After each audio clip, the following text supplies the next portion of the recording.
Oduun ummata islaamaa yeroo har'aa nagayu waan nama ajaa'ibu xiqqoo guddoosaa tahu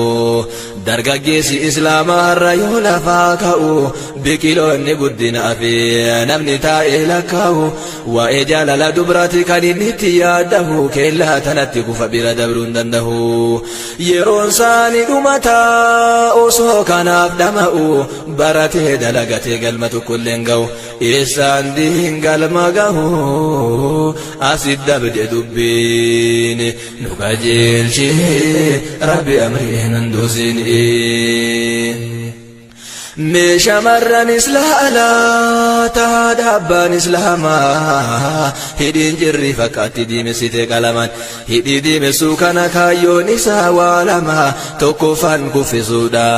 tarbiyyaa diin islaamaa lammaffaan tahusiti zinaa keessatti maama hidhii diimessuun kuni dambanyaa itti wahama yoo hidhii diimessite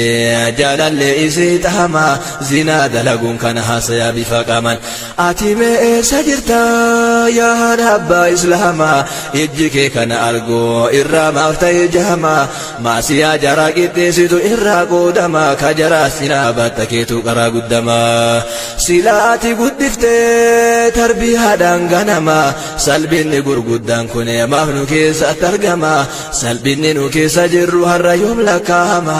meeqa rabbahi halkanii wayta sa'aatii lama wal ammatee dhaabbata bilootiin hundi nama kana nubbeekaaf rahmaan nu sochoote dachiin nu qajeelchi